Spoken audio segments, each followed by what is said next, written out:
Hello and welcome to episode 7 of my trail marathon training and racing guide. So this video is all about my recovery routine, and there are 6 things that I like to do after intense runs. So why do you even need to have a recovery routine after training or racing? If you've got this in place, your body can recover faster, and that means that you're able to rebuild muscles and essentially get back out there running sooner than if you were to ignore this recovery routine. And at the end of the day, the faster we can get out running again, the faster we can improve our performance and get stronger.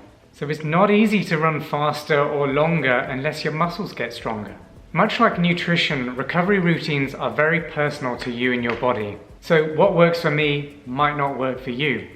But definitely look at my 6 steps as a starting point for you. If you don't have a recovery routine in place, then just copy mine and tweak it a little. Maybe take one stage out, add a different stage, or if you feel something isn't working, just leave it out entirely. So my recovery routine that I'm going to share with you in this video is very much for when I'm training for very challenging races like marathons or intense sky races or mountain races. And this recovery routine is super important for me because I need to be really strong for these races, and I need to be strong for race day without picking up injuries along the way. See it as training insurance and a way to fast track yourself ready for race day. Okay, so number 1 is stretch before and after a run. Everybody talks about stretching, but do you actually do it?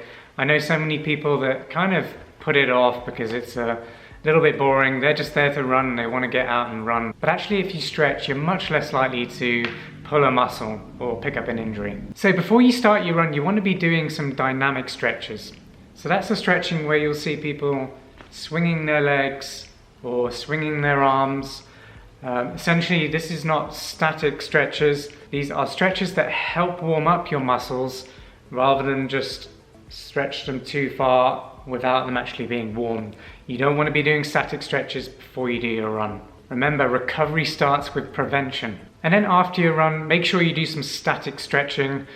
This will really help loosen up your muscles and release any tension that there might be after that run. Number 2 is drink a protein shake after really intense run efforts. It's amazing what good protein can do for your muscles, and essentially what it does is repair those muscles that you've broken down through intense efforts. Now, I don't have a protein shake after every run. That would be very expensive. But what I will do is have it after a really intense run or a long run. So that could be something like a speed session, hill repeats, or even a tempo run.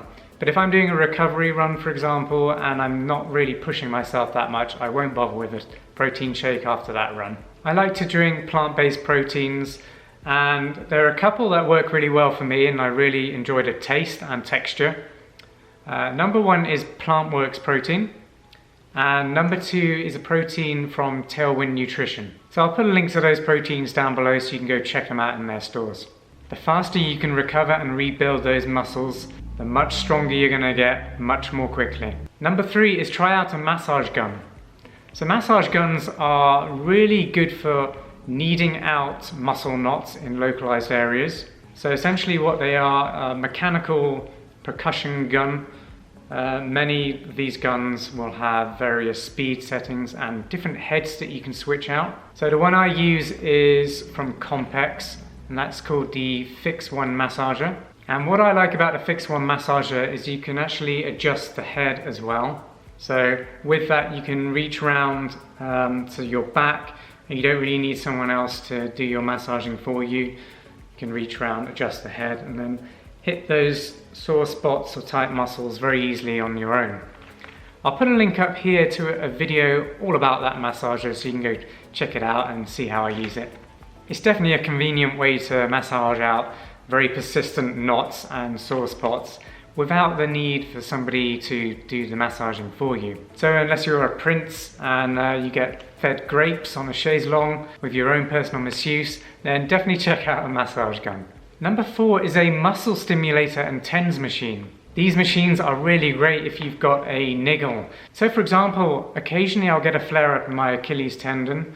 What I can do is use this TENS machine, which essentially sends electrical pulses from one pad to the other Again, I'll put a link up here to a video I've done all about this machine that I use. But what it does is send electrical signals from one pad to the other. So imagine your sore spot between two sticky pads that get put on your leg, for example, or over your Achilles. Then it sends electrical signals between the two, activating your muscles and making your muscles twitch. And what that does is effectively helps active recovery by sending more blood to the area where it needs recovery. So the great thing about that is if I come back from a run and I feel like my Achilles is feeling a little bit dodgy, I feel like it's twinging a little bit, then I will put that complex on straight away, run the TENS machine through it, and then I'll be okay for my next run. So effectively I'm catching that injury early and I'm preventing it from getting worse.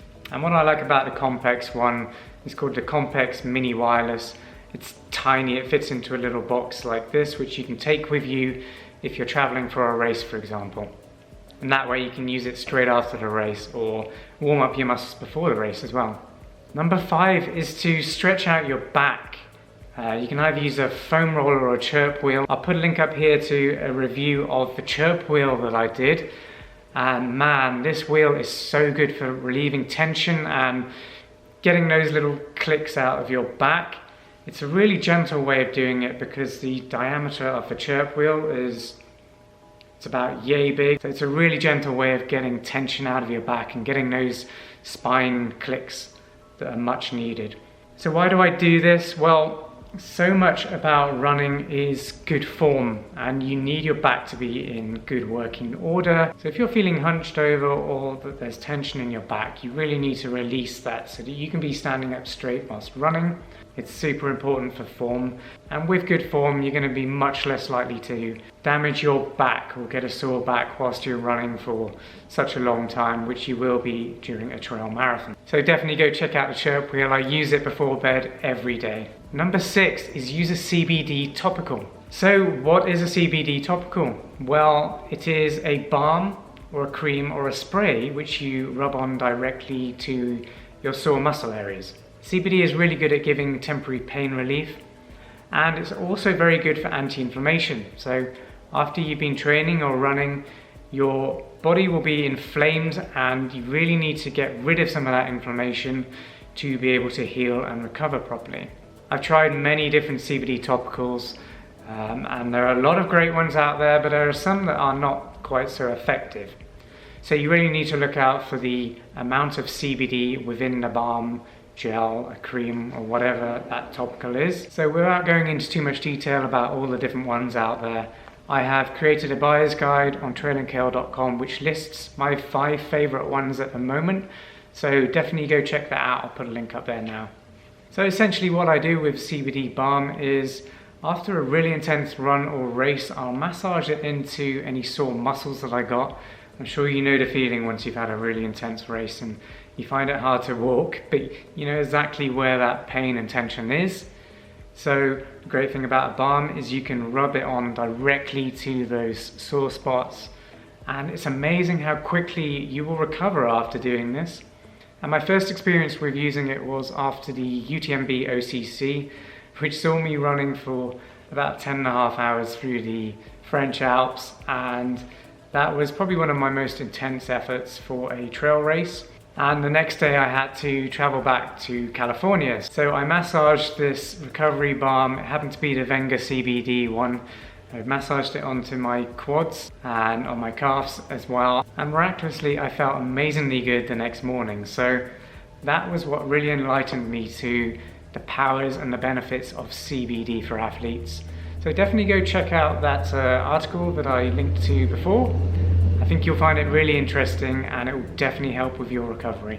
Well, thanks for sticking with me on this video. I know it was quite a long one, but it's also very important because you really need to recover well to be able to become a better runner and of course to be able to get to the start line of your trail marathon race. Well, the next video is all about preparing for race day and how to manage those race day nerves so that they don't affect your actual race. If you're coming to this video just as I've released it, then you'll notice the next video isn't there yet. So please subscribe so you don't miss it when it comes out, which will be in a few days' time. Right, let's get to the next video.